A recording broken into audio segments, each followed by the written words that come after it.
اللہ اکبر۔ بسم اللہ الرحمن الرحیم۔ شهر رمضان الذي أنزل فيه القرآن هدى للناس وبينات من الهدى والفرقان۔ اعوذ باللہ من الشیطان الرجیم، بسم اللہ الرحمن الرحیم۔ وما من دابۃ فی الارض الا علی اللہ رزقها وَيَعْلَمُ مُسْتَقَرَّهَا وَمُسْتَوْدَعَهَا كُلٌّ فِي كِتَابٍ مُبِينٍ۔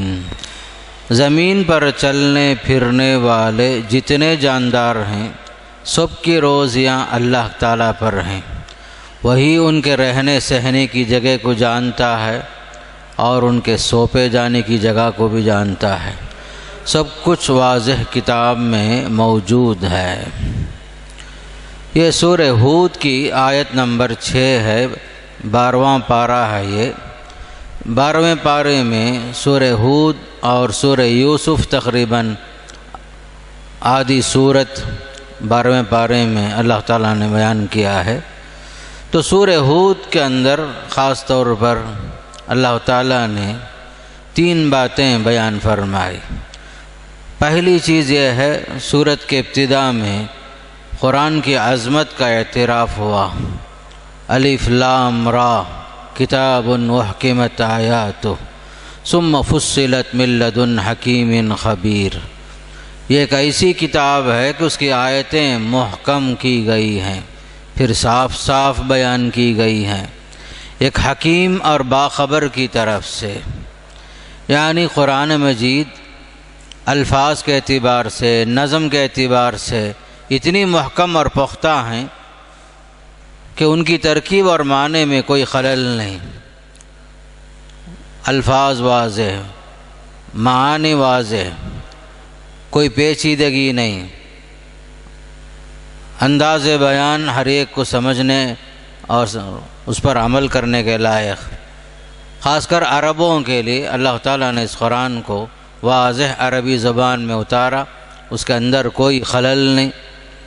اللہ تعالیٰ نے احکام شریعت کو، وعظ و نصیحت کو، قصوں کو، عقیدے کی باتوں کو، ایمانیات کو، آداب کو، اخلاق کو پوری وضاحت کے ساتھ، تفصیل کے ساتھ بیان فرمایا۔ پچھلی کتابوں میں اس کی نظیر نظر نہیں آتی۔ اللہ نے اس قرآن کے اندر ہر چیز بڑے واضح انداز میں بیان فرما دیا، بڑے تفصیل کے ساتھ بیان فرمایا۔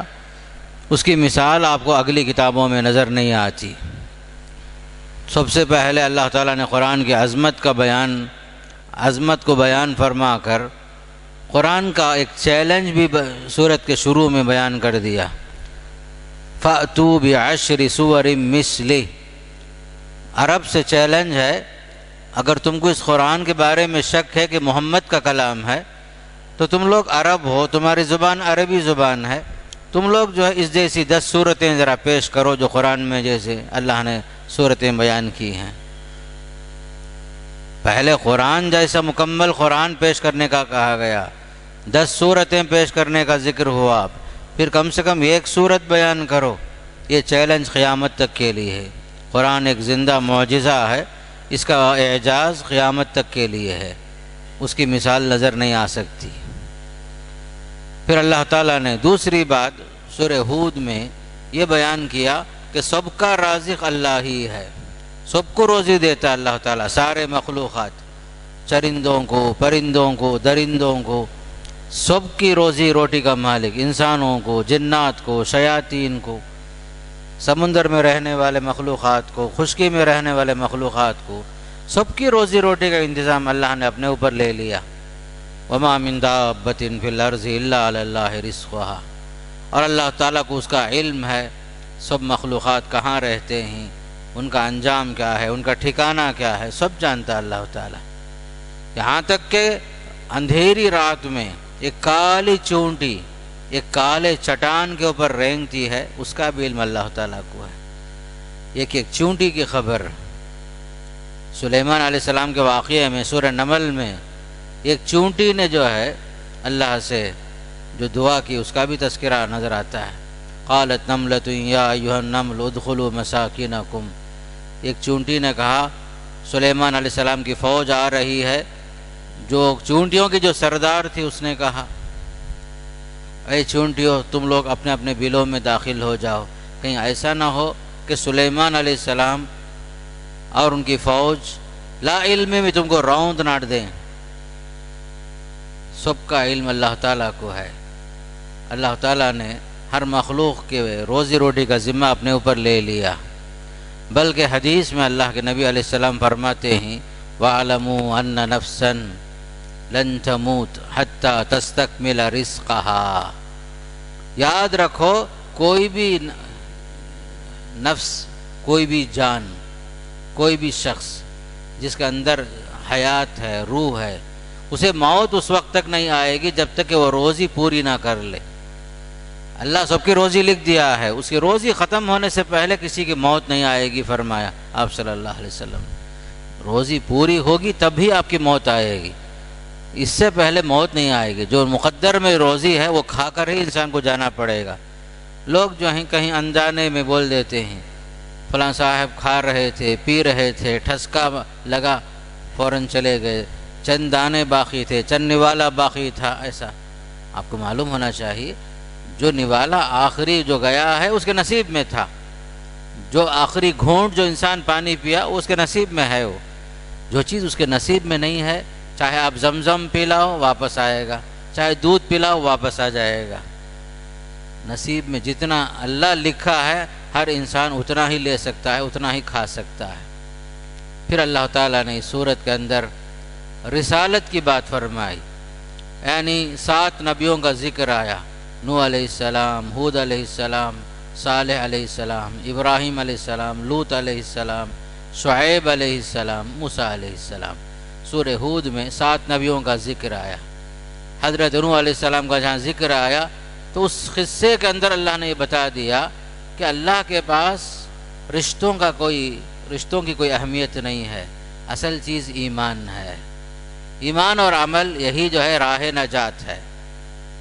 چاہے باپ جو ہے نبی ہو، چاہے باپ ولی ہو، چاہے باپ اللہ والا ہو، جب تک اولاد کے اندر ایمان اور عمل یہ 2 چیز نہیں ہوگی، خود نبی بھی اپنے اولاد کے لیے کیا بھی نہیں کر سکتے، اپنے خاندان کے لیے کچھ نہیں کر سکتے۔ اگر کوئی اپنے خاندان کو کام آ سکتا ہے تو اللہ کے نبی صلی اللہ علیہ وسلم قریش کے خاندان کو، اپنے خاندان کو کام آ سکتے تھے، لیکن اللہ کے نبی علیہ السلام نے صاف صاف بیان فرما دیا، اپنے بیٹی کا نام لے کر، اپنے چچا عباس کا نام لے کر، پھوپھی صفیہ کا نام لے کر بولی ما اغنی عنکم من اللہ شیئا، میں آپ لوگوں کے لیے کچھ بھی کام نہیں آؤں گا، جو مانگنا ہے اس دنیا میں مانگ لو آپ لوگ۔ ہر انسان کو کام آنے والی چیز اس کا عمل، اس کا ایمان۔ سورہ طور میں فرمایا والذین آمنوا واتبعتهم ذریتهم بإیمان الحقنا بهم ذریتهم وما التناهم من عملهم من شیء، جو لوگ ایمان لائے ان کے بچے بھی ان کے ساتھ ایمان کے راستے پہ چلے، ہم قیامت کے دن جنت میں بھی ہم ان کو ایک ساتھ ملا دیں گے، ایمان اور عمل کی بنیاد پر۔ یہاں جو ہے نوح علیہ السلام کے واقعے میں جب طوفان آیا، حضرت نوح نے بہت فرمایا یا بنی ارکب معنا، اے میرے لخت جگر، نور نظر، تو ہمارے ساتھ سوار ہو جا، ایمان والوں میں شامل ہو جا، تو بھی کلمہ پڑھ لے۔ وہ نادان یہ بولا میں تو آپ کے ساتھ کشتی میں سوار نہیں ہوں گا، طوفان آتا ہے تو آنے دو، میں جو ہے ترکیب کروں گا۔ قال سآوی الی جبل یعصمنی من الماء، میں پہاڑ پر چڑھ جاؤں گا، وہاں تک تو پانی نہیں آئے گا، پہاڑ مجھے بچا لے گا۔ نادان نے سمجھا کہ پہاڑ اسے بچا لے گا اللہ کی قوت کے سامنے۔ طوفان آیا، اللہ کا حکم ہوا، بارش مسلسل ہونے لگی، آسمان سے جو ہے مسلسل بارش ہوئی، زمین کو حکم ہوا، زمین جو ہے اپنے چشمے ابلنا شروع کر دی، اوپر سے بھی پانی، نیچے سے بھی پانی، پوری بستی ڈوب گئی۔ ایمان والوں کی کشتی جو ہے جودی پہاڑ پہ جا کے رک گئی، نہ کوئی پہاڑ کام آیا، نہ کوئی خرابت داری کام آئی، نہ رشتہ داری کام آئی، بیٹا بھی ہلاک ہونے والوں میں سے ہو گیا۔ حضرت نوح علیہ السلام نے اللہ سے درخواست کی، فرمایا پروردگارا ان ابنی من اہلی، میرا بیٹا میرے گھر والوں میں سے ہے، وَإِنَّ وَعْدَكَ الْحَقُّ، تیرا وعدہ سچا ہے، وَأَنْتَ أَحْكَمُ الْحَاكِمِينَ، تو صحیح فیصلہ کرنے والا ہے۔ اللہ نے صاف صاف فرما دیا یا نوح انہ لیس من اہلک، تمہارا بیٹا جو ہے تمہارے گھر والوں میں سے نہیں ہے، قرابت داری اصل نہیں ہے، ایمان اصل ہے، ایمان اور عمل اصل ہے۔ اللہ تعالیٰ نے تنبیہ فرمائی نوح علیہ السلام کو انہ لیس من اہلک انہ عمل غیر صالح، تمہارا بیٹا ضرور ہے لیکن اس کا عمل صحیح نہیں ہے، کامیاب نہیں ہو سکتا وہ شخص۔ انی اعیذک ان تکون من الجاہلین، اے نوح میں آپ کو نصیحت کرتا ہوں کہیں آپ نادانوں میں سے نہیں ہو جانا۔ پھر آپ نے فوراً توبہ کی، قال ربی انی اعوذ بک ان اسألک ما لیس لی بہ علم، اے اللہ میں آئندہ سے ایسے سوال نہیں کروں گا جس کا مجھے علم نہیں ہے۔ وَإِلَّا تَغْفِرْ لِي وَتَرْحَمْنِي أَكُنْ مِنَ الْخَاسِرِينَ، اے پروردگار تو اگر معاف نہیں کیا، تو مجھ پر رحم نہیں کیا تو میں گھاٹے میں رہ جاؤں گا۔ الغرض بتانے کا مقصد یہ ہے قیامت کے دن باپ بیٹے کو، بیٹا باپ کو کوئی کسی کام نہیں آئے گا سوائے اس کے عمل کے۔ یوم یفر المرء من اخیہ وامہ وابیہ وصاحبتہ وبنیہ لکل امرئ منہم یومئذ شأن یغنیہ، سورہ عبس میں صاف فرمایا ہر آدمی بھاگے گا ایک دوسرے کو دیکھ کر، بھائی سے، باپ سے، ماں سے، بیوی سے، سب سے بھاگیں گے۔ ہر ایک ڈرے گا کہیں ایسا نہ ہو وہ میرا عمل کہیں مجھ سے نہ پوچھ لے، کوئی کام نہیں آئے گا۔ یود المجرم لو یفتدی من عذاب یومئذ ببنیہ، خود مجرم چاہے گا اپنی جان بچانے کے لیے اپنے گھر والوں کو، اپنے بچوں کو فدیے میں دے کر اپنی جان بچا لے، یہ حالت ہوگی، نفسی کا عالم ہوگا۔ پھر آگے چل کر کے نوح علیہ السلام کی قوم جو غرقاب ہو گئی، ڈوب گئی پانی میں، بیٹا بھی تباہ ہو گیا، اہل ایمان کامیاب ہو گئے۔ پھر آگے چل کر حضرت ہود علیہ السلام کی قوم عاد کا ذکر ہوا۔ قوم عاد جو ہے بڑے قوت والے، طاقتور، جسم کے اعتبار سے ہٹے کٹے لوگ، لمبے چوڑے۔ قرآن کہتا ہے یہ لوگ جو ہیں لمبے تھے، بلکہ ان کو اپنی قوت پر بڑا ناز تھا، بولتے تھے من اشد منا قوہ، ہم سے بڑا کون ہے قوت میں، طاقت میں، ہم پہاڑوں میں گھر بنا لیں گے، طوفان نہیں آئے گا۔ قوم نوح جو ہے چونکہ زمین پر رہتے تھے، طوفان میں غرقاب ہو گئے، وہ لوگ سیلاب میں ختم ہو گئے۔ ہم تو طاقتور لوگ ہیں، ہم پہاڑوں میں رہیں گے، یہاں رہیں گے، اپنی قوت پر بڑا ناز تھا۔ لیکن حضرت ہود علیہ السلام نے سمجھایا، بہت سمجھایا، لیکن فائدہ نہیں ہوا اس قوم کو۔ آخر کار اس قوم کو اللہ نے زبردست ہوا کے ذریعے سے، تیز تن ہوا کے ذریعے سے تباہ و برباد کر دیا۔ اپنی قوت پر جس کو ناز تھا وہ قوت کام نہیں آ سکی، مسلسل ہوائیں چلنے لگی، تباہ و برباد ہو گئی یہ قوم۔ سورہ حاقہ میں اللہ نے بیان فرما دیا ہے سخرها علیہم 7 لیال و 8 ایام حسوما، 7 دن 7 رات مسلسل ہوائیں، مسلسل بارش۔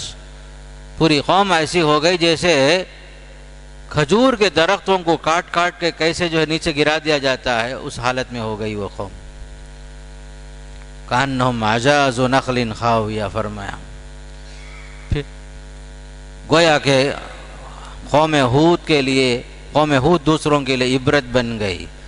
پھر اس کے بعد تیسری قوم کا ذکر ہے، حضرت صالح علیہ السلام کی قوم سمود۔ قوم سمود جو ہے وہ بھی ایک نافرمان قوم تھی۔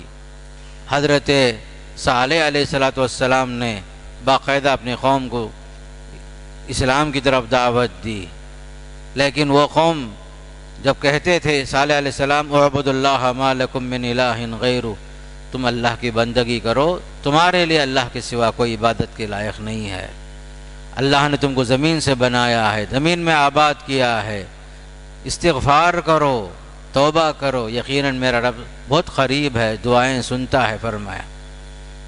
قوم نے کہا اے صالح، اس سے پہلے تو ہم تجھ سے بہت کچھ امیدیں لگائے ہوئے تھے، اب تم نبوت کی باتیں کرتے ہو، دعوت کی باتیں کرتے ہو، ہم سمجھے تم بڑے عقل مند انسان ہو، اپنے باپ دادا کے راستے پر رہو گے، لیکن تم جو ہے ہمارے باپ دادا کی مخالفت کرتے ہوئے ایک نیا مذہب ہمارے سامنے پیش کرنا چاہتے ہو، اور آپ جس کی طرف دعوت دیتے ہیں ہم کو شک ہے، وَإِنَّا لَفِي شَكٍّ مِّمَّا تَدْعُونَا إِلَيْهِ مُرِيبٍ۔ آخر کار اس قوم نے ایک معجزے کا مطالبہ کیا۔ کیا معجزہ؟ ایک چٹان سے اونٹنی نکالو، چٹان سے، پہاڑ سے اونٹنی نکالنے کا ایک مطالبہ کیے۔ آخر کار اللہ تعالیٰ نے ان کے اس مطالبے کو پورا کر دیا، باقاعدہ جو ہے اونٹنی جو ہے نکلی۔ حضرت صالح نے کہا تمہاری خواہش کے مطابق اللہ نے تمہارے مطالبے پر معجزے کے طور پر دے دیا اونٹنی۔ فرمایا ہادی ناقۃ اللہ لکم آیا، یہ اللہ کی نشانی ہے اونٹنی، اس کو چھوڑ دو زمین میں چلتے پھرتے کھاتے پیتے، اسے برے ارادے سے مت چھونا۔ ایک عجیب و غریب اونٹنی تھی، پوری قوم کے اونٹنیاں ایک طرف، حضرت صالح کی اونٹنی ایک طرف، جدھر جاتی تھی پورا کھا لیتی تھی، جتنا پانی ہے پورا پی لیتی تھی۔ قوم پریشان ہو گئے۔ آخر کار سورہ قمر کی آیتوں کی روشنی میں باری مقرر کی گئی، ایک دن صالح علیہ السلام کی اونٹنی کے لیے، دوسرے دن حضرت صالح علیہ السلام کی قوم کے اونٹنیوں کے لیے ایک دن مقرر کیا گیا۔ اس کے باوجود اس میں بھی ان لوگوں کو صبر نہیں ہوا۔ کچھ بدبختوں نے پلاننگ کے ساتھ رات اونٹنی کو جو ہے ذبح کرنے کا پلان بنایا، باقاعدہ ایک ٹیم تیار ہوئی۔ حضرت صالح نے کہا وَلَا تَمَسُّوهَا بِسُوءٍ، یہ اللہ کی اونٹنی ہے، اس کے قریب مت جانا، آپ لوگ برائی کا ارادہ کریں گے اللہ کا عذاب آ جائے گا۔ لیکن سنے نہیں یہ لوگ۔ اِذِ انبَعَثَ أَشْقَاهَا، ایک بدبخت اٹھا، اسے ذبح کر دیا، نتیجے میں اللہ کا عذاب بھی آ گیا، یہ قوم تباہ و برباد ہوئی۔ اللہ تعالیٰ نے اس قوم پر بڑے زور کی چنگھاڑ کی آواز بھیجا، خطرناک آواز، چیخ، زوردار کڑک کی صورت میں اللہ کا عذاب آیا۔ بعض کے نزدیک یہ جبریل علیہ السلام کی چیخ تھی، بعض کے نزدیک آسمان سے آواز آئی تھی جس سے ان کے دل پارا پارا ہو گئے، ان کی موت واقع ہو گئی۔ اس کے بعد یا اس کے ساتھ ہی باقاعدہ زلزلہ قائم ہوا، زمین اوپر نیچے ہو گئی۔ فَأَخَذَتْهُمُ الرَّجْفَةُ فَأَصْبَحُوا فِي دِيَارِهِمْ جَاثِمِينَ۔ اللہ کے ساتھ مذاق کرنے کا نتیجہ ایسے ہی ہوتا ہے۔ جب اللہ نے فرمایا یہ اونٹنی اللہ کی طرف سے ایک نشانی ہے، برے ارادے سے نہیں جانا، ان لوگوں نے شرارت کیا، اس کے ساتھ نقصان پہنچانے کی کوشش کی، نتیجے میں اللہ کا عذاب آیا، پوری قوم تباہ و برباد ہو گئی۔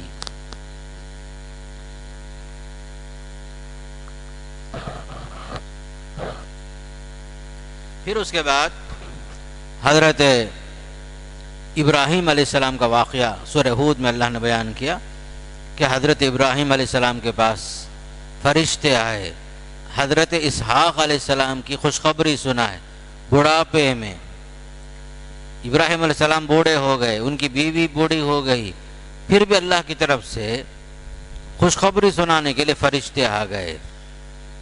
جب خوشخبری سنائے آپ کو ایک بیٹا پیدا ہوگا اسحاق، اس وقت آپ کی بیوی بہت تعجب سے بولنے لگی، یا ویلتا اَأَلِدُ وَأَنَا عَجُوزٌ وَهَذَا بَالِي شَيْخًا، ہائے افسوس، کیا میں بچے جنوں گی، میرا شوہر بوڑھا ہے اور میں بانجھ ہوں، یہ کیسے ہو سکتا ہے؟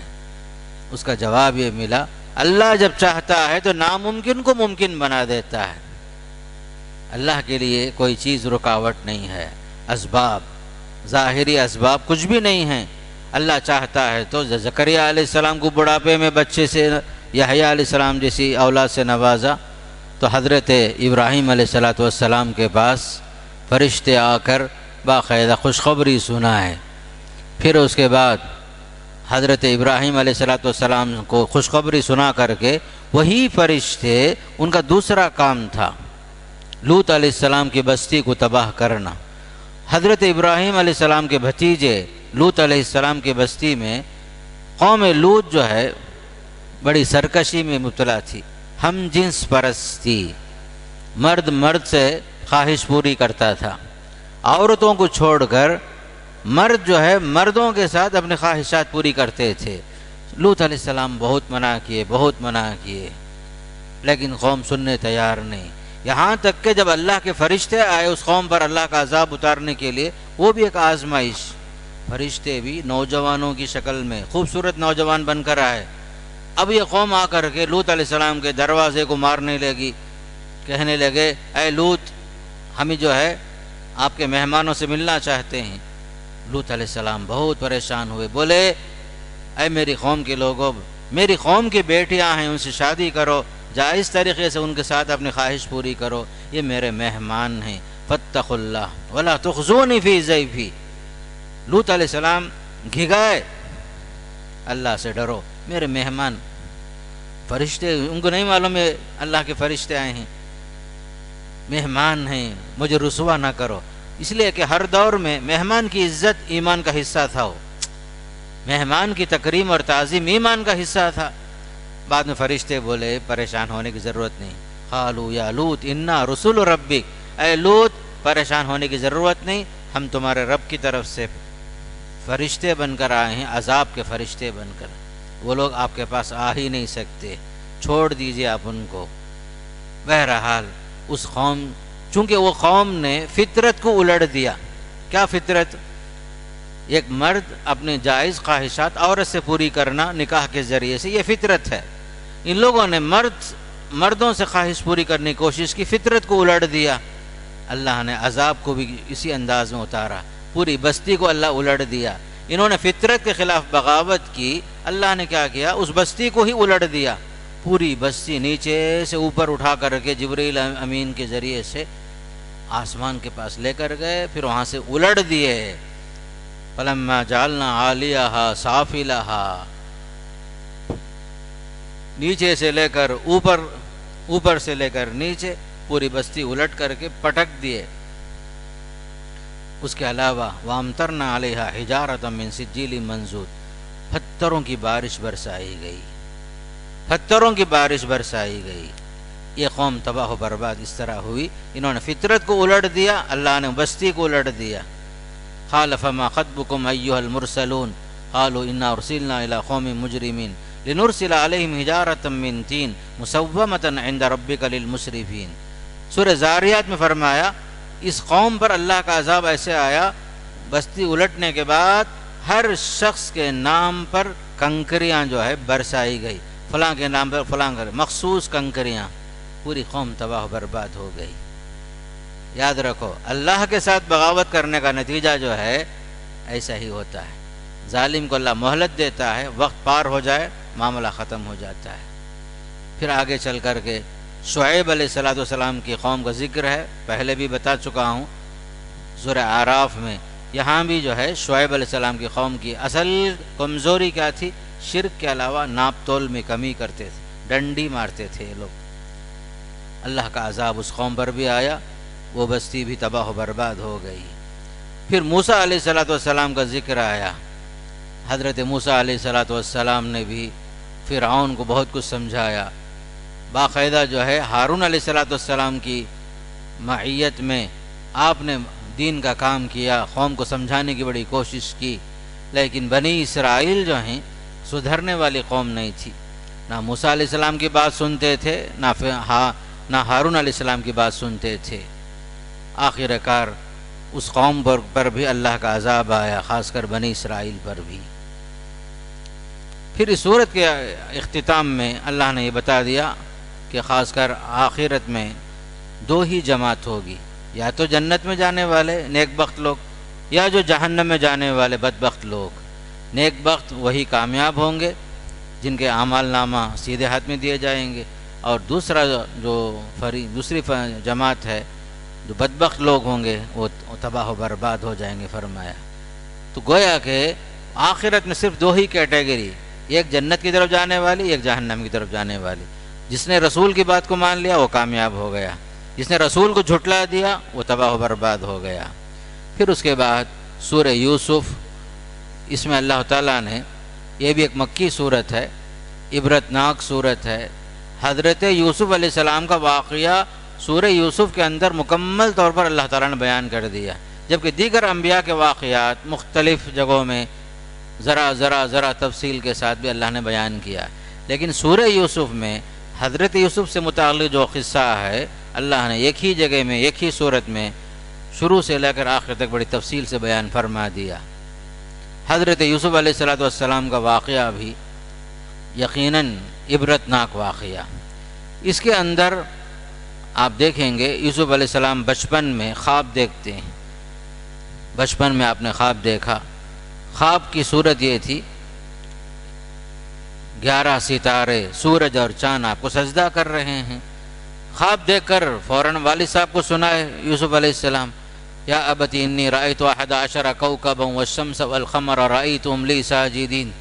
باپ چونکہ نبی تھے یعقوب علیہ السلام، باپ بھی نبی، آئندہ چل کر یوسف علیہ السلام نبی بننے والے تھے، یہ پیشن گوئی تھی. یہ والد صاحب نے کہا یعقوب علیہ السلام نے اے میرے بیٹے اس واقعے کو اس خواب کو اپنے بھائیوں کے سامنے بیان نہ کر، حسد کی وجہ سے وہ لوگ تم سے جلنے لگیں گے. پورے واقعے کے اندر بھائیوں کے درمیان چپ خلش، خاص کر حسد کا جذبہ جہاں آتا ہے پورا خاندان تباہ ہو جاتا ہے، شیرازہ بکھر جاتا ہے. حسد کا ہی جو ہے انجام کیا ہے سورہ یوسف میں اللہ بیان کرتا ہے. باپ کو جو ہے بچوں سے محبت ہوتی ہے، کسی سے کچھ زیادہ ہوتی کسی سے کچھ کم. یوسف علیہ السلام کے اندر حضرت یعقوب علیہ السلام نے بصیرت کے نگاہوں سے دیکھا ان کے اندر کچھ خاص خوبیاں ہیں جو آئندہ چل کر کے یہ نبی اللہ کے نبی بننے والے ہیں. وَكَذَلِكَ يَجْتَبِيكَ رَبُّكَ وَيُعَلِّمُكَ مِن تَأْوِيلِ الْأَحَادِيثِ. آپ نے خواب کے بات ہی بتا دیا، رب نے تمہیں چن لیا ہے، اپنی نعمت تم پر پورا کرنا چاہتا ہے. تم اپنے بھائیوں کے سامنے اس واقعے کو بیان نہ کرو اس لیے کہ تمہارے بھائی تمہارے خلاف سازش کریں گے. فَيَكِيدُوا لَكَ كَيْدًا. اور شیطان انسان کا کھلم کھلا دشمن ہے بول دیے. بہرحال بھائیوں نے باقاعدہ محسوس کیا کہ والد صاحب جو ہیں یوسف علیہ السلام کو بہت چاہتے ہیں، چونکہ چھوٹے بھی تھے، پیارے بھی تھے، حسین بھی تھے، ذہین بھی تھے، شکل و صورت میں اچھے بھی تھے، اور اب جو معصوم تھے. چونکہ دوسری اولاد بڑی تھی، اب چھوٹے بچے پر فطری طور پر ہر آدمی مائل تو ہوتا ہی ہے. یہ چیز ان کے بھائیوں میں برداشت کے قابل نہیں تھی. انہوں نے آپس میں کہا کہ کیا بات ہے، ہمارے ابا جان جو ہے ہم سے زیادہ ہمارے بھائی کو بہت چاہتے ہیں. اِذْ قَالُوا لَيُوسُفُ وَأَخُوهُ أَحَبُّ إِلَىٰ أَبِينَا مِنَّا وَنَحْنُ عُصْبَةٌ. حالانکہ ہم جماعت ہیں، ہٹے کٹے مرد ہیں ہم لوگ، بابا جو ہیں ہمارے بھائی یوسف کو زیادہ چاہتے ہیں. یہ بھی کوئی جو ہے حسد کا جو انجام دیکھو کیا ہوتا ہے. یہ لوگ آپس میں مشورہ کیے. کسی نے کہا اقتلوا یوسف. باپ کی توجہ کو اپنی طرف کرنے کے لیے کیا مشورہ ہوتا ہے ذرا سوچ کے دیکھو. بھائی مشورہ کرتے ہیں کیا باپ کی محبت کو پانے کے لیے کوئی احمق مشورہ دے رہا ہے اقتلوا یوسف کو قتل کر دو. یا جو ہے کسی نے کہا اس کو لے جا کر کے دور کی سرزمین میں پھینک دو تاکہ باپ کی محبت کو پا سکو. لیکن کسی نے کہا لا تقتلوا یوسف، قتل نہ کرو. والقوہ فی غیابۃ الجب، لے جا کر کے باہر کسی کنویں میں پھینک کر آ جاؤ. کسی نے ایسا مشورہ دیا، اسی پر عمل بھی ہوا. اب وہ جو اس مشورے پر عمل کرنے کے لیے باپ سے اجازت طلب کیے، ابا جان گھر میں رہ کر یوسف کا دل نہیں بہلتا ہے، ہم لوگ تفریح پہ جانا چاہتے ہیں، آپ جو ہے ہمارے ساتھ یوسف کو ساتھ بھیج دیجئے، ہم ساتھ میں لے جائیں گے، کھیلیں گے، تفریح کے ساتھ دل بہل جائے گا، ہم پھر لے کر آئیں گے. اور ہم لوگ کوئی مصیبت آئی بھی تو ہم برداشت کر کے بھائی کو بچا کر لے کر آئیں گے، ہم لوگ ہٹے کٹے لوگ ہیں. حضرت یعقوب نے شروع میں ہی کہا مجھے ڈر ہے تم لوگ لے جاؤ گے، کوئی بھیڑیا کھا لے گا، تم جو ہے غفلت میں رہو گے، میرے بچے پر تم لوگ نظر نہیں کرو گے. ساری بات شروع میں ہی بول دی. انہوں نے کہا نہیں، یقیناً ہم جو ہے ساتھ میں لے جائیں گے اور اس کی حفاظت کریں گے، اور ہمارے ہوتے ہوئے کوئی جانور کوئی بھیڑیا کیسے کھا سکتا ہے، تو ایسا تو ہو نہیں سکتا. آخر کار والد کو راضی کر کے لے کر گئے، لے جا کر کے کنویں میں پھینک دیے. باپ کو آ کر شام میں بتائے، رات کو آئے بھی تو کیسے آئے، وَجَاءُوا أَبَاهُمْ عِشَاءً يَبْكُونَ. رات کو آئے تو بالکل اندھیرے میں آئے، روتے ہوئے آئے، والد کو سمجھائے، یا ابانا انا ذهبنا نستبق وترکنا یوسف عند متاعنا، ہم لوگ جو ہے کھیل رہے تھے، بھاگ دوڑ تھا، اپنے سامان کے پاس اپنے بھائی کو چھوڑ کے رکھے تھے، بھیڑیا آیا کھا لیا اسے، اور کیا کیے، حضرت یوسف کی قمیص کو کسی جانور کے خون میں لت پت کر کے لا کے بتا دیے، دیکھو جانور کھا لیا ہمارے بھائی کو صاحب۔ یہ لوگ اتنے بیوقوف تھے، ان کو اتنا بھی نہیں معلوم جب بھیڑیا کھاتا ہے کسی انسان کو یا کسی جانور کو، کیا قمیص صحیح سالم نکال کر رکھ کر کے بعد میں کھاتا ہے کیا؟ جھوٹا خون لگا کر کے لے کر آئے، قمیص بھی بالکل صحیح سالم ہے۔ سمجھ گئے حضرت یعقوب علیہ السلام۔ آپ نے فرمایا فصبر جمیل، اب جو کچھ ہوا ہوا، میں جو ہے صبر کرتا ہوں، میرا معاملہ صبر کرنا ہی ہے، جھوٹا خون لگا کے ہم لوگ لے کر آئے ہو، میں صبر کرتا ہوں، اللہ مددگار ہے، تو جو کچھ تم بیان کر رہے ہو۔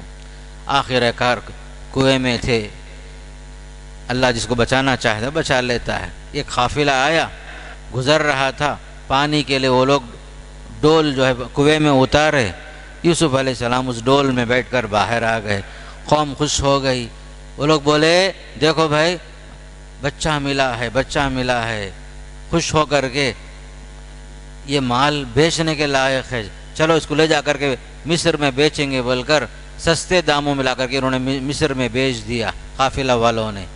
وَشَرَوْهُ بِثَمَنٍ بَخْسٍ دَرَاهِمَ مَعْدُودَةٍ، جس کو اللہ بچانا چاہتا ہے کنویں میں بھی بچاتا ہے، کنویں سے بھی باہر نکال لیتا ہے۔ آخر کار کنعان سے، ان کی بستی کنعان، اور یہ لوگ جو ہیں قافلہ والے گئے مصر میں بازار میں بولی لگی، عزیز مصر نے خرید لیا، بچہ خوبصورت ہے، چونکہ اسے بچے نہیں تھے، اس نے آ کر بیوی سے کہا اکرمی مسوا، اس بچے کا ٹھکانہ اچھا رکھو، ہم اس کو اپنا بیٹا بنا لیں گے، چونکہ ہم کو اولاد نہیں ہے، پالیں گے پوسیں گے خدمت کریں گے، آگے چل کر ہمارا بیٹا بنے گا، ہمارا وارث بنے گا۔ بہرحال اللہ نے آپ کو وہاں بھی بڑے اعزاز کے ساتھ ہی رکھا، یہاں تک کہ آپ جوان ہو گئے۔ جوان ہوئے تو وہاں سے ایک مصیبت شروع ہو گئی، جس گھر میں آپ پل رہے تھے وہ عزیز مصر کی بیوی کی نیت خراب ہو گئی، آپ کی جوانی کو دیکھ کر، آپ کے حسن کو دیکھ کر اتنی مرعوب ہوئی، فریفتہ ہو گئی، آپ کے عاشق ہو گئی، آپ کو جو ہے اپنے جال میں پھنسانے کی کوشش کی، چونکہ نبی تھے، اللہ تعالیٰ آپ کو نبی بنانے والا تھا، آپ جو ہے اس مصیبت سے دور رہے۔ عورت جو ہے مختلف ہیلے بہانے کرتی رہی، مختلف سازشوں کے ذریعے سے آپ کو پھنسانے کی کوشش کی، دروازہ بند کر لیتی ہے، بلاتی ہے برائی پر، لیکن آپ جو ہے اپنا دامن بچا کر کے صحیح سالم نکلتے ہی اچانک سامنے عزیز مصر سامنے آ جاتا ہے، واستبق الباب، دروازے کے پاس اتفاق سے سامنے مل گئے، کہا جو ہے تمہاری بیوی مجھے اس طرح ورغلانا چاہتی ہے۔ ادھر فوراً عورت نے پینترا بدل لیا، عورت بڑی مکار بھی ہوتی ہے، جھوٹا الزام یوسف علیہ السلام پر لگائی، یہ جو ہے مجھے برے ارادے سے مجھ سے قریب میں ہوئے۔ آخر کار انہی کے گھر والوں میں سے کسی نے گواہی دینے والے نے گواہی دی، دیکھو یوسف سچے ہیں یا عورت سچی ہے، قمیص سامنے سے پھٹی ہے یا پیچھے سے پھٹی ہے۔ قمیص اگر کہا ان کان قمیصہ قد من قبل فصدقت وهو من الكاذبین وان کان قمیصہ قد من دبر فکذبت وهو من الصادقین، اگر اس کا کرتا آگے سے پھٹا ہے تو عورت سچی ہے، یوسف جھوٹ بولنے والوں میں سے ہیں، اگر اس کا کرتا پیچھے کی جانب سے پھاڑا گیا ہے عورت جھوٹی ہے اور یوسف سچے لوگوں میں سے ہیں، اپنی جان بچانے کے لیے بھاگے ہیں۔ آخر کار ثابت تو ہو گیا آپ بری ہیں، لیکن چونکہ جس کی لاٹھی اس کی بھینس، جس کی لاٹھی اس کی بھینس کے مطابق جو ہے آپ کے ساتھ عورتوں کی مکاری کو سامنے رکھتے ہوئے باقاعدہ یہ فیصلہ کیا گیا کہ آپ ہی گویا کہ جو ہے خطا کار ہیں۔ آپ نے جو ہے اس مصیبت سے نجات پانے کے لیے قید خانے کو پسند کر لیا، قید خانے کو پسند کر لیا۔ اتنے میں جو ہے شہر کے اندر بات پھیل گئی کہ جو ہے عزیز مصر کی بیوی حضرت یوسف کو اپنے جال میں پھنسانا چاہتی تھی، ناکام ہو گئی۔ اس نے کیا کیا، دیکھو تم لوگ جو ہے مجھے بدنام کرنے کی کوشش کرتے ہو یا مجھے غلط الفاظ سے یاد کرتے ہو، باقاعدہ ایک دعوت کا انتظام کرتی ہے، بڑے بڑے گھر کی عورتیں آتی ہیں، حضرت یوسف کو حکم ہوتا ہے کہ سامنے سے آؤ۔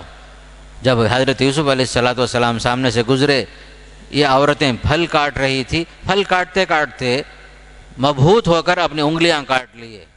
وَقَطَّعْنَا أَيْدِيَهُنَّ وَقُلْنَا حَاشَ لِلَّهِ مَا هَذَا بَشَرًا، آپ کے حسن کو دیکھ کر مبہوت ہو گئی، کہنے لگی یہ انسان نہیں ہے، یہ تو فرشتہ معلوم ہوتا ہے، إِنْ هَذَا إِلَّا مَلَكٌ كَرِيمٌ۔ اس نے کہا تم لوگ اسی پر تم مجھے ملامت کر رہی تھی کہ میں ناکام ہو گئی فلاں فلاں، میں نے اسے جو برائی کی طرف دعوت دی لیکن وہ تو بچ گئے۔ آخر کار حضرت یوسف علیہ السلام نے حکمت اور مصلحت یہی سمجھا، ان فتنوں کے درمیان رہنے کے بجائے قید خانے میں رہنا بہتر ہے۔ قید خانے میں گئے، جیل میں ڈال دیے گئے، وہاں بھی اچھا انسان اچھا کام ہی کرتا ہے۔ قید خانے میں پہنچے یوسف علیہ السلام، وہاں پہنچنے کے بعد وہاں بھی جو ہے 2 قیدی ملے۔ 2 قیدی آپ کے اخلاق کو، آپ کے کردار کو دیکھ کر متاثر ہو کر کہنے لگے، یوسف ایھا، کہنے لگے آپ تو اچھے لوگوں میں سے معلوم ہوتے ہیں، شریف انسان معلوم ہوتے ہیں، ہمارے پاس ایک خواب ہے، خواب کی تعبیر بیان کرو۔ کیا خواب بھائی؟ ایک نے کہا وَدَخَلَ مَعَهُ السِّجْنَ فَتَيَانِ قَالَ أَحَدُهُمَا إِنِّي أَرَانِي أَعْصِرُ خَمْرًا، میں خواب میں دیکھ رہا ہوں میں شراب نچوڑ رہا ہوں بادشاہ کے لیے۔ بادشاہ کے غلام تھے وہ لوگ، یہ کہتا ہے کہ میں شراب نچوڑ رہا ہوں، دوسرا بول رہا ہے میں دیکھتا ہوں کہ میرے سر کے اوپر روٹی ہے، پرندہ نوچ نوچ کے کھا رہا ہے۔ کیا تعبیر ہے اس کی؟ حضرت یوسف علیہ السلام اچھے انسان تھے، آپ نے کہا میں آپ کو خواب کی تعبیر ضرور بتاؤں گا، لیکن اس سے پہلے میری بات سن لو۔ آپ نے توحید کی بات سامنے رکھی، تم لوگ شرک پر ہو، شرک سے توبہ کر لو، میں نے اپنے آبا و اجداد ابراہیم، اسحاق اور یعقوب علیہ السلام کے طریقے کو اپنایا، اللہ کے سوا کوئی عبادت کے لائق نہیں ہے، الگ الگ خدا جو ہے بدتر ہیں، ایک ہی خدا بہتر ہے، ارباب متفرقون خیر ام اللہ الواحد القہار، ہر چیز کے لیے خدا خدا جو ہے مت بناؤ، ایک ہی خدا ہے، اس کے سامنے سر جھکاؤ، توحید ہی راہ نجات ہے، شرک جو ہے بربادی کا راستہ ہے، ہر خدا کو تم خوش کرتے کرتے تم تباہ ہو جاؤ گے، ایک خدا کو خوش کرو بس اتنا کافی ہے تمہاری زندگی کے لیے۔ توحید کی بات سمجھا دیے، شرک نہیں کرنا۔ پھر آپ نے اس کے بعد خواب کی تعبیر سنایا، کہا جس نے یہ دیکھا کہ وہ شراب نچوڑتا ہے وہ بادشاہ کا ساقی بنے گا، بادشاہ کو شراب پلائے گا، قریب رہے گا بادشاہ کے پاس۔ دوسرا جس نے یہ خواب دیکھا کہ پرندے جو ہیں سر کے اوپر سر سے روٹی نوچ نوچ کے جو کھا رہے ہیں وہ سولی پہ لٹکایا جائے گا، ایسا ہی ہوا، ایک جو ہے ساقی بنا، دوسرا جو ہے سولی پہ چڑھا دیا گیا۔ جس کی نجات ہوئی بادشاہ کے پاس ساقی بنا، آپ نے اس سے کہا جا کر کے بادشاہ کو سناؤ کہ میں ایک ناکردہ جرم کی سزا کاٹ رہا ہوں، میرا کوئی قصور نہیں ہے، لوگوں نے مجھے قید خانے میں ڈالا ہے، میرے لیے بادشاہ کے سامنے صاف صاف باتیں بتا دو۔ گیا بیچارہ باہر وہ، لیکن بھول گیا، ایک زمانہ گزر گیا، وَذَّكَرَ بَعْدَ أُمَّةٍ، ایک زمانے کے بعد اس کو یاد آئے یوسف علیہ السلام۔ اتنے میں حضرت یوسف علیہ السلام کے زمانے میں وہ جو بادشاہ تھا اس نے خواب دیکھا۔ خواب کیا دیکھا؟ بادشاہ خواب دیکھ رہا ہے 7 دبلی دبلی گائے ہیں، موٹی موٹی گایوں کو کھا رہی ہیں، 7 دبلی دبلی گائے ہیں، موٹے موٹے گایوں کو ہضم کر رہے ہیں۔ بادشاہ پریشان ہو گیا، یہ کیا عجیب و غریب خواب ہے یہ۔ اپنے درباریوں سے پوچھا آپ لوگ بتاؤ بھائی ایسا خواب دیکھا ہمیں، چونکہ درباریوں کو معلوم نہیں تھا خواب کی تعبیر کیا ہے۔ ان لوگوں نے کہا اضغاث و احلام، یہ پراگندہ خواب ہے، اس کی کوئی حقیقت نہیں ہے، 7 دبلی گائے جا کر کہاں جو ہے موٹی موٹی گائے کو کھا سکتی، یہ سب نہیں ہونے کے قصے یہ۔ چونکہ ان کو نہیں معلوم تھا انہوں نے جو ہے باقاعدہ اس خواب کو معمولی سمجھا، لیکن اس شخص کو یاد آ گئے یوسف علیہ السلام قید خانے میں جو خواب کی تعبیر بتائے تھے۔ اس نے بادشاہ سے کہا اگر آپ کی اجازت ہو قید خانے میں ہمارے یوسف بڑے سچے انسان ہیں، اچھے انسان ہیں، خواب کی تعبیر جانتے ہیں، میں جاتا ہوں ان کے پاس، آپ پرمیشن دیجئے۔ بادشاہ نے اجازت دے دی۔ گیا وہ شخص جا کر کے حضرت یوسف علیہ السلام سے آ کر کہنے لگا یوسف ایھا صدیق افتینا فی سبع بقرات سمان یأکلہن سبع عجاف وسبع سنبلات خضر واخر یابسات۔ اے یوسف، بہت بڑے سچے یوسف، آپ ہمیں اس خواب کی تعبیر بتائیے کہ 7 موٹی گائیں، 7 موٹی تازی گائیں ہیں جنہیں 7 دبلی پتلی گائیں کھا رہی ہیں، 7 بالکل سبز خوشے ہیں، ساتھ ہی دوسرے بھی بالکل خشک ہیں۔ میں جا کر کے بتاؤں قوم کو آپ اس خواب کی تعبیر کیا ہے؟ بادشاہ پریشان ہے۔ تو حضرت یوسف نے بغیر کسی تاخیر کے خواب کی تعبیر بتائی، کہا تم 7 سال تک پے در پہ لگاتار کاشتکاری کرو، کھیتی باڑی کرو گے، فصل کاٹ کر اسے بالیوں سمیت ہی رہنے دینا سوائے اپنے کھانے کی تھوڑی مقدار کے۔ اس کے بعد 7 سال نہایت سخت قحط کے آئیں گے، وہ اس غلے کو کھا جائیں گے جو تم نے ان کے لیے ذخیرہ بنا کے چھوڑا تھا، سوائے اس تھوڑے سے حصے کے جو تم روک رکھتے ہو۔ پھر اس کے بعد جو سال آئے گا اس میں لوگوں پر خوب بارش ہوگی، اس میں جو ہے انگور بھی ہوں گے، خوب لوگ جو ہے نچوڑیں گے۔ مطلب یہ ہے کہ 7 موٹی گائیں اور 7 دبلی گائیں کا مطلب یہ ہے کہ شروع میں جو ہے خوشحالی رہے گی، پھر اس کے بعد 7 سال قحط سالی آنے والی ہے۔ شروع میں 7 سال خوشحالی کے، پھر اس کے بعد 7 سال قحط سالی کے آئیں گے۔ یہ تھی خواب کی تعبیر۔ خواب کی تعبیر کے بعد اس کا علاج بھی بتائے۔ ایگریکلچر کا جو اصول ہے یوسف علیہ السلام نے بتایا، تم لوگ ایسا کرو 7 سال باقاعدہ کاشتکاری کرو، لیکن جب اناج کاٹو گے پوری طرح زمین سے جڑ سے پورا اکھیڑنے کے بجائے کچھ حصہ زمین کے اوپر چھوڑ کر کے کاٹو، پھر اس کے بعد موقع آئے گا تو قحط سالی میں بھی تم لوگ جو ہے یہ اناج کھا سکو گے۔ پھر اس کے بعد خوشحالی آئے گی، گویا کہ شروع کے 7 سال خوشحالی، پھر اس کے بعد قحط سالی، پھر اس کے بعد جو ہے اللہ کی طرف سے بارشیں ہوں گی، ہریالی آئے گی، پھل پھلاریاں سامنے آئیں گی، اناج خوب پکیں گے، تم لوگ خوشحال رہو گے۔ یہ خواب کی تعبیر آپ نے سنا دیا۔ کس کو؟ وہ جو قیدی جو بھاگ کر آیا، جو قید خانے میں جو دوست تھا، جو بادشاہ کی طرف سے آیا تھا قاصد بن کر، یہ جا کر کے بادشاہ کو سنا دو۔ اس طریقے سے یوسف علیہ السلام نے، حالانکہ آپ کا کوئی قصور نہیں تھا، لوگوں نے آپ پر الزام لگایا، عورتوں نے جو ہے آپ پر الزام لگانے کی کوشش کی، عزیز مصر جاننے کے باوجود آپ کو جو ہے قید خانے میں ڈال دیا تھا۔ اچھا انسان جہاں بھی رہتا ہے اچھا کام ضرور کرتا ہے، انتقام نہیں لیتا۔ یہاں تک کہ بادشاہ کے لیے بھی جو خواب بادشاہ جو دیکھا تھا اس کی بھی تعبیر صحیح بتا دیے، تو پھر بھی آپ قید خانے میں ہی تھے۔ پھر اس کے بعد جا کر کے اس شخص نے بادشاہ کو خواب کی تعبیر بتائی، بادشاہ نے قید خانے سے آپ کو کہا کہ ان کو لے کر آؤ۔ یوسف علیہ السلام بولے میں نہیں نکلوں گا قید خانے سے یہاں تک کہ ثابت ہو جائے میرا کیا قصور تھا، کیوں مجھے قید خانے میں ڈالے، قصور میرا تھا یا عورتوں کا تھا؟ بعد میں جو ہے عزیز مصر کی بیوی نے تسلیم کر لیا غلطی ہماری تھی، یوسف علیہ السلام بری تھے، ان کا کوئی قصور نہیں تھا، وہ عصمت اور عفت کے حساب سے پاک دامن تھے۔